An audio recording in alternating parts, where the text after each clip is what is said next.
কারো জন্য কেউ আটকায় না। আমার ঘরে আমি থাকি, তোমার ঘরে তুমি থাকো। আমার কবর আলাদা, তোমার কবর আলাদা। আমার যেদিন মৃত্যু হবে তোমার নাও হইতে পারে, তোমার যেদিন মৃত্যু হবে সেদিন আমার মৃত্যু নাও হইতে পারে।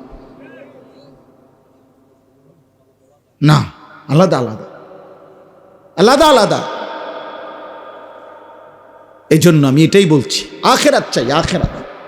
আমরা মুসলমান, আমরা ইমানদার, আমাদের আল্লাহ আছেন, আমাদের নবী আছেন, আমাদের কোরআন আছে, আমাদের ধর্ম আছে। আমরা পাগল না, আমরা ছাগল না, আমরা দুনিয়াদার না, আমরা লুভি না, আমরা মুশরিক না, আমরা বেঈমান না। আল্লাহ কোরআনে বারবার বলছে ওয়াকালু মা হিয়া ইল্লা হায়াতুনাদ দুনিয়া।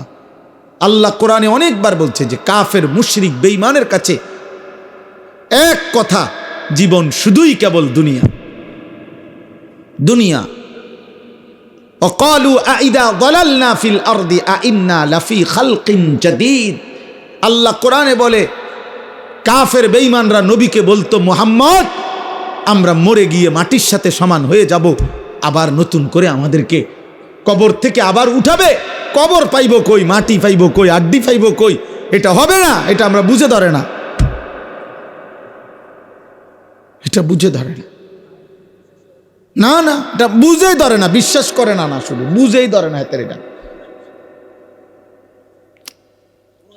বিশ্বাস করে না হইলে এক কথা, যে বুঝি আমি, তবে আমি বিশ্বাস করি না। হে বুঝেই না, হে মনে করি এটা অযৌক্তিক কথা, অবাস্তব কথা।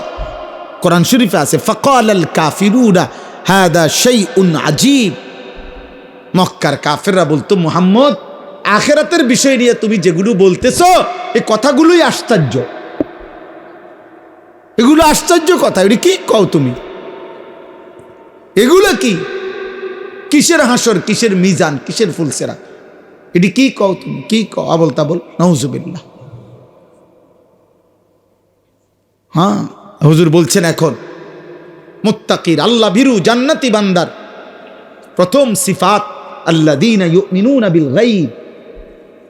আল্লাহ বুঝে, কবর না দেখে, আখিরাত না দেখে, আল্লাহকে না দেখে, জান্নাত জাহান্নাম না দেখে কলিজা দিয়ে যে বিশ্বাস করে, আল্লাহ বলেন কোরআন তাকে পথ দেখায়, কোরআন তাকে জান্নাতের রাস্তায় নিয়ে যায়।